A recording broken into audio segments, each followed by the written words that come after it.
আল্লাহর জন্য নিঃস্ব হওয়া এক নারীর জীবন। হজরত রাবিয়া বসরি রাদিয়াল্লাহু তাআলা আনহু।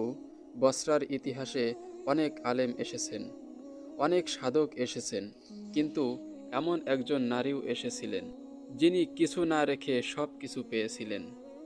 তার নাম হজরত রাবিয়া বসরি রাদিয়াল্লাহু তাআলা আনহু।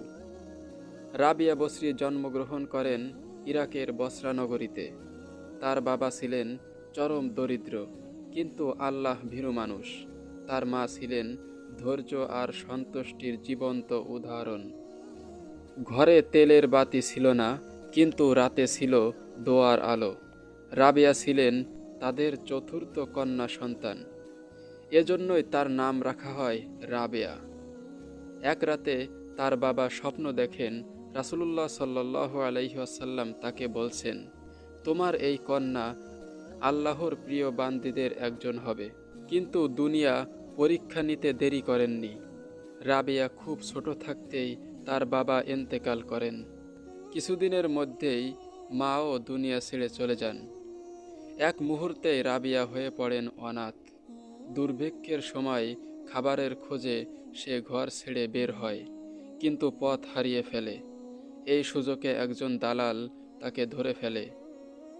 দাসের বাজারে তাকে বিক্রি করা হয়। একজন কঠোর স্বভাবের লোক অল্প দামে রাবিয়াকে কিনে নেয়। সেই ঘরে শুরু হয় রাবিয়ার দাসত্বের জীবন।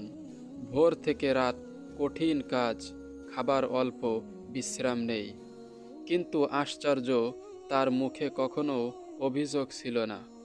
কেউ বকা দিলে সে বলতো না কিছু, মনে মনে বলতো আল্লাহ দেখছেন। রাতে সবাই ঘুমালে রাবেয়া উঠে দাঁড়াতো, অজু করে নামাজে দাঁড়িয়ে যেত। তার দোয়া ছিল ছোট, হে আল্লাহ, আমি যদি মানুষের দাসও হই, আমি আপনার দাসী। এক রাতে তার মালিক হঠাৎ জেগে ওঠে। সে দেখে রাবেয়া সিজদায় লুটিয়ে আছে। তার মাথার উপর নূরের আলো, কোনো দড়ি নেই, কোনো বাতি নেই। মালিক ভয়ে কেঁপে ওঠে। সে বুঝে যায় এই মেয়েটি আল্লাহর ওলি। পরদিন সে রাবিয়াকে মুক্ত করে দেয়। মুক্ত হওয়ার পর রাবিয়া দুনিয়ার দিকে আর ফিরে তাকাননি। দিনে রোজা, রাতে নামাজ। তিনি বলতেন, আমি জান্নাত চাই না, আমি জাহান্নামও ভয় পাই না, আমি শুধু আমার রবকে চাই। একদিন মানুষ দেখল রাবিয়া এক হাতে আগুন আর এক হাতে পানি। তিনি বললেন, আমি জান্নাত পুড়িয়ে দিতে চাই আর জাহান্নাম নিভিয়ে দিতে চাই, যাতে মানুষ আল্লাহকে শুধু আল্লাহর জন্য ভালোবাসে। শেষ জীবনে তিনি অসুস্থ হন, কিন্তু মুখে কোনো অভিযোগ ছিল না। তিনি শুধু বলতেন, আমি আমার প্রিয়ের কাছেই ফিরছি। যেদিন হজরত রাবিয়া বসরি দুনিয়া ছেড়ে গেলেন, মনে হচ্ছিল একজন নিঃস্ব প্রেমিকা তার প্রিয়তমের কাছে ফিরে গেলেন।